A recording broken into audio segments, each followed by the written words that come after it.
आज आपके सामने जो दूसरी दफा फरीदाबाद के प्रेस बंधुओं को और इलाके के सभी मौजूद साहिबान को जो तकलीफ दी है, वो सबसे बड़ा जो कारण है आज हमारे फरीदाबाद के अंदर कि जिस इलाके को बढ़ते हुए प्रदूषण की वजह से बड़े बुजुर्गों का, हमारी माताएं और बहनों का, नवजात शिशु बच्चों का, गर्भ में जो हमारे बहन बेटियों के बच्चे हैं, उनको भी जो ठीक तरीके से इस बढ़ते हुए प्रदूषण की वजह से सांस जो अच्छी वायु है, ऑक्सीजन है, वो नहीं मिल पा रही है और चारों तरफ गंदगी के ढेर लगे हुए हैं। धूल मिट्टी, सड़कों का निर्माण न होने की वजह से जो इतनी बड़ी मात्रा में साइकिल भी अगर गुजरती है तो धूल मिट्टी आसमान की तरफ बढ़ने लगती है और वायुमंडल में फैल करके लोगों के जीवन के साथ खिलवाड़ करने का काम कर रही है। लानत है ऐसी सरकार को जो इस देश की कायाकल्प करने का वादा किया करते थे। आज मैं और राजनीतिक बातों पर ना जाकर के जो इन्होंने जो इतने गुनाह किए हैं, जो इतने भारतीय जनता पार्टी की सरकार ने अपराध किए हैं सत्ता में बने रहने के लिए, जो आपे से गिर करके इन्होंने जाति और धर्म के नाम पर लोगों को बांट करके जो अपना उल्लू सीधा करने का काम किया है, देश के लोग और हमारे लोग उसको भी बर्दाश्त करते रहे। लेकिन आज हम इस भाजपा की सरकार से और जिला प्रशासन से एक ही बात कहने के लिए दोबारा आपके दरबार में हाजिर हुए हैं। पिछले दिनों हमने इस सोते हुए प्रशासन को जगाने के लिए जिला मुख्यालय पर बहुत बड़ा धरना प्रदर्शन हमारे सभी साथियों ने किया। हमें उम्मीद थी कि ये बेशर्म सरकार और ये सोया हुआ प्रशासन शायद इन लोगों के बिगड़ती सेहत का ख्याल करेगा। और बड़े अफसोस की बात है कि हम जो लोगों की जान को बचाने का अभियान चला रहे हैं, उसमें भारतीय जनता पार्टी के वो लोग भी आते हैं जिन्होंने भारतीय जनता पार्टी की सरकार को बनाने का काम किया। ये हमारी लड़ाई कोई अकेले कांग्रेस पार्टी की, किसी एक विशेष वर्ग की ना होकर के तमाम फरीदाबाद के अंदर रह रहे जनमानस को केवल मात्र जो ये भाजपा के नेताओं की वजह से, जो इस जिला प्रशासन के बेईमान अधिकारियों की वजह से आज जानलेवा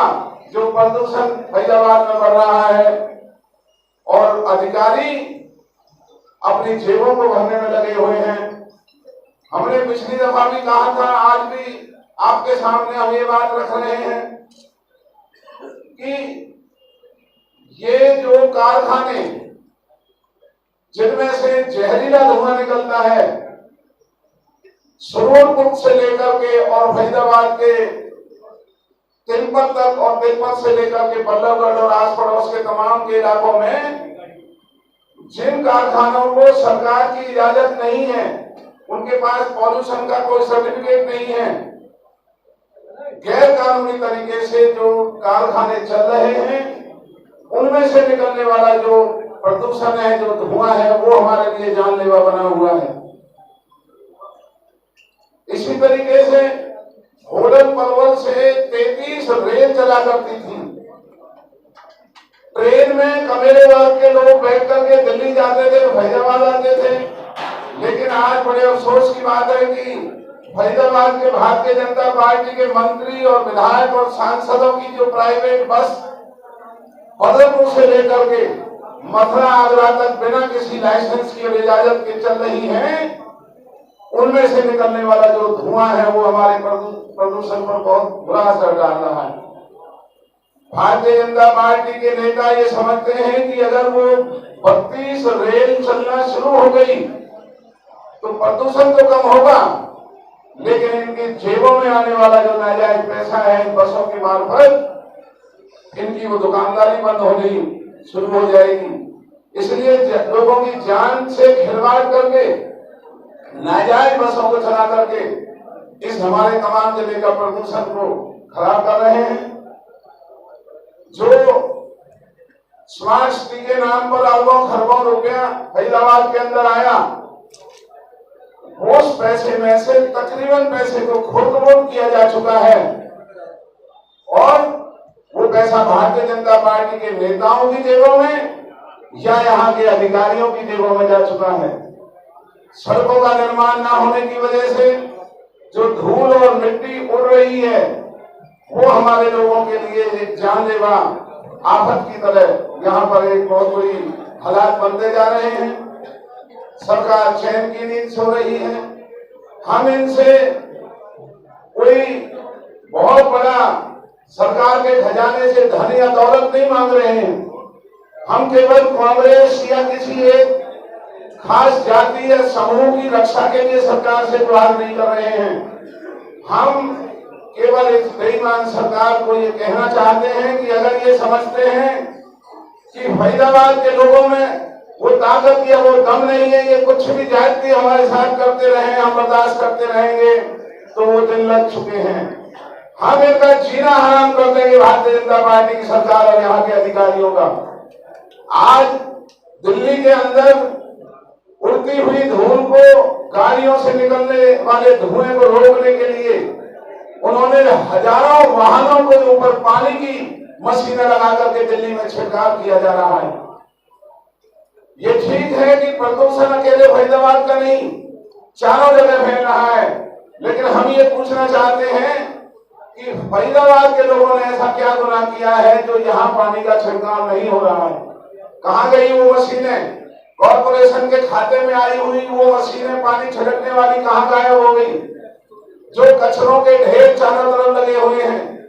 जो गंदगी के ढेर हर गली मोहल्ले के अंदर जो पड़े हुए हैं, क्यों नहीं जो नगर यहाँ का निगम है वो कचरे के ढेरों को उठाने का ठीक तरीके से काम कर रहा है?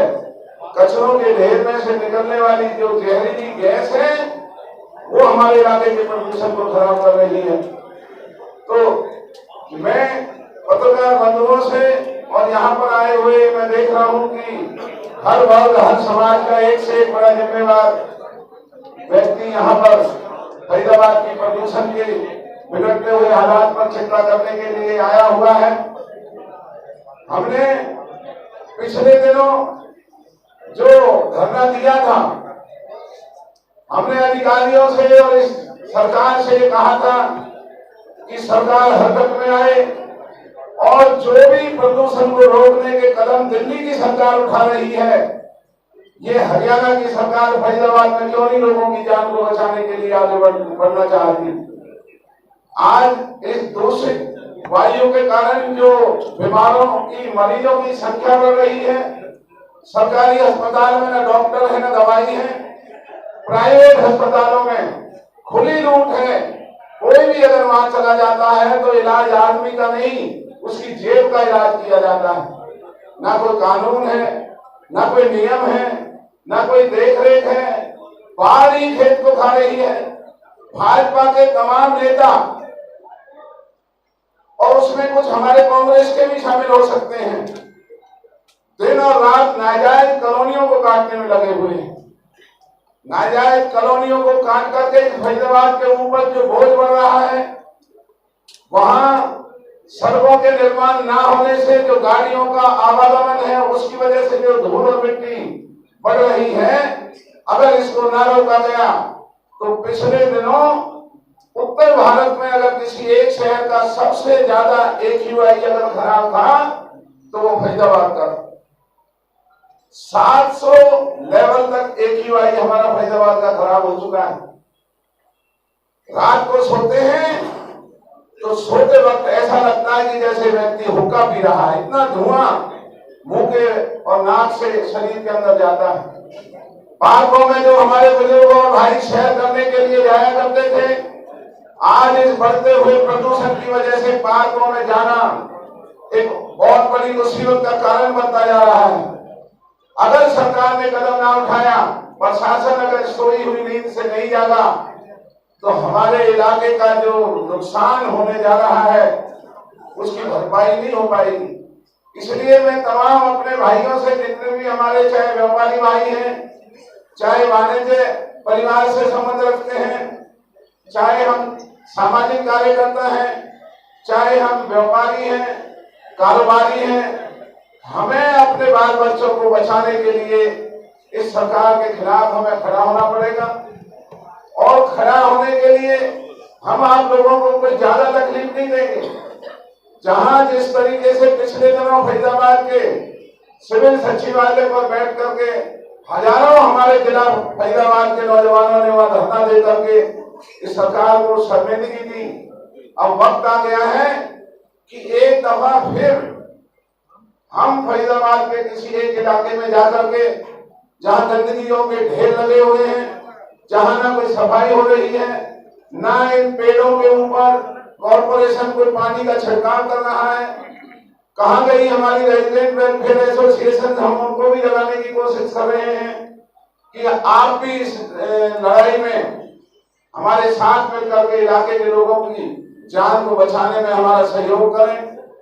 मैं आपसे एक निवेदन करता हूं, जिस भाई ने जिस पार्टी को वोट देना है हमें कोई इतराज नहीं, जिसको जो पार्टी ठीक लगे उस पार्टी को वोट देना, जिस पार्टी आपको अच्छी लगती है उस पार्टी के साथ रहना, लेकिन इस फरीदाबाद के करोड़ों लोगों की जान बचाने के लिए हमें दलगत राजनीति से ऊपर उठना पड़ेगा और हमें ये एक बहुत बड़ा मुद्दा बना करके इस सरकार और प्रशासन को जब तक हम शर्मिंदगी नहीं देंगे, जब तक हम इनको विवश नहीं करेंगे, तब तक ये बेईमान सरकार और ये बेईमान अधिकारी हमारे बुजुर्ग, हमारी बहन बेटियां, हमारे बाल बच्चों की सेहत के बारे में चिंता नहीं करेंगे। और अगर ये 2 महीने भी इसी तरीके से बेरोक प्रदूषण बढ़ता रहा तो आपको इस चीज का अंदाजा नहीं होगा। दिल्ली में या प्राइवेट अस्पतालों में जाकर के पता कीजिए कितने लोग वहां पर दाखिल हैं और उनको कौन कौन सी नई बीमारियां आ रही हैं। सबसे बड़ी तो जो पेट के अंदर जो बच्चे पल रहे हैं उनके लिए बहुत बड़ी मुसीबत है। आज इस सीजन में जो बच्चे पैदा होते हैं, नवजात शिशु के अंदर न जाने कौन कौन सी बीमारियां घर कर रही हैं हमारे फरीदाबाद के अंदर। ना यहाँ का पानी शुद्ध है, पानी जो जिसके ऊपर हर व्यक्ति का हक है, यहाँ जो पानी कॉर्पोरेशन देता है वो पानी पीने के लायक नहीं, जो वायु हम और आप सांस से ले रहे हैं वो वायु सांस लेने के लायक नहीं। तो लानत है ऐसी सरकार को। ये सरकार क्या इसलिए बनाई थी कि अपनी जेबें भरने के लिए हमारे तमाम इलाके के लोगों के जीवन को दांव पर लगाने की हरकत करेंगे। और मेरा दावा है, पहली दफा इस फरीदाबाद में हमने और आपने पिछले दिनों जो सचिवालय पर प्रदर्शन किया तो ये प्रशासन थोड़ा हरकत में आया। अब जो हम अगला कदम उठाने जा रहे हैं, हमारा विश्वास है कि इन बेईमान लोगों को थोड़ी बहुत शर्म जरूर आएगी जब इस इलाके के एक से एक मौजूद और हमारे नौजवान, हमारे टंडन भाई जैसे भी जो खुद बीमार रहते हैं उसके बावजूद भी प्रदूषण की लड़ाई के लिए अपने साथियों को लेकर के चलते हैं। और न जाने कितने हमारे साथी हैं, कितने ऐसे लोग हैं जिनका राजनीति से कोई वास्ता नहीं, लेकिन इस बात के दर्द को महसूस करते हैं। अंतर केवल ये है कि आज तक इस फरीदाबाद में जब भी कोई बात हुई वो राजनीति की हुई, जब भी बात हुई वोट बनाने की बात हुई, जब भी किसी नेता ने कदम उठाया तो वो अपनी छवि को बनाने के, राजनीतिक छवि को बनाने के लिए काम किया। लेकिन हम और हमारे तमाम साथी, हमें राजनीतिक छवि की जरूरत नहीं है बनाने की, हमें लोगों के जीवन को बचाने की जरूरत है, जो हमारा और आपका सबका परम कर्तव्य है, हमारा फर्ज है। तो इसलिए अब हमने ये फैसला किया है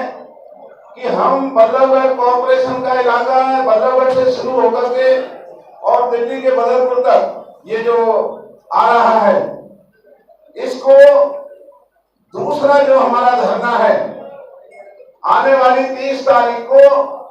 हम बल्लभगढ़ कॉर्पोरेशन के सामने वहां पर इन बेईमान अफसरों को जगाने के लिए वहां धरना देंगे। और फिर उस दिन हम देखेंगे, अगर प्रशासन ने फरीदाबाद में चारों तरफ सफाई का, पानी के छिड़काव का, नाजायज वाहनों को रोकने का, नाजायज कारखानों को रोकने का अगर कदम उठाते हैं तो वो सारी बात आपके सामने सरकार भी लाएगी, हम भी आपके सामने लेकर के आएंगे। लेकिन अगर फिर भी ये सोई हुई नींद से नहीं जागे तो 30 तारीख को बल्लभगढ़ में धरना देंगे। फिर हम ये जो पॉल्यूशन डिपार्टमेंट है जिसका काम ही केवल ये है कि जो पॉल्यूटिंग यूनिट्स हैं जिनमें से ये धुआं जहरीला जो गैस निकलती है, जो ये रिश्वत लेकर के नाजायज कारखानों को चलाने दे रहे हैं, ये धरना हम पॉल्यूशन डिपार्टमेंट के सामने रखेंगे। लेकिन मेरा आपसे ये भी साथ के साथ अनुरोध है कि 30 तारीख के धरना में चाहे वो बल्लभगढ़ में रखा जाएगा, लेकिन मुद्दा ये तमाम फरीदाबाद का है, तो ज्यादा से ज्यादा संख्या में आप वहां पहुंच करके इस इलाके की सबसे बड़ी जरूरत को इस सरकार और प्रशासन के सामने एक मुद्दा बनाने में हमारी मदद करें। और जहां भी आप रहते हैं वहां भी जहां भी गंदगी के ढेर हैं उनका फोटो खींच करके उसको एक सोशल मीडिया का हम नंबर देंगे, उस पर डालें, जिससे हम इस सरकार को लानत दे सकें, इन बेईमान भाजपा के नेताओं को इनको बता सकें कि तुम्हारी कमजोरी की वजह से, तुम्हारी नाराजगी की वजह से, तुम्हारी बेईमानी की वजह से आज इस इलाके का कितना बड़ा नुकसान हो रहा है। तमाम के तमाम भाजपा के नेता, चाहे वो सांसद है, विधायक है, मंत्री हैं, वो केवल अपना धंधा और कारोबार करने में लगे हुए हैं। लोगों के साथ क्या गुजर रही है, कितना भ्रष्टाचार दफ्तरों में फैल रहा है, कितने गैर कानूनी हरकतें हो रही हैं, उनका किसी से कोई लेना देना नहीं। तो मैं आप सभी का धन्यवाद करता हूं, विशेष करके भाई रोहित सिंगला जी का, भाई अनिल शर्मा जी का, भाई जगन जी का, भाई राजेश जी का, राजा राम जी भी यहाँ बैठे हैं, और सभी हमारे जितने भी साथी यहाँ आए हैं, उन सब का मैं धन्यवाद करता हूं कि इस नेक काम के लिए जो आपने समय दिया है। और आने वाले दिनों में हमारी लड़ाई ये जब तक जारी रहेगी, जब तक कि ये सरकार और प्रशासन हमारे इस फरीदाबाद के इलाके में लोगों को बढ़ते हुए प्रदूषण के कदम नहीं उठाएंगे।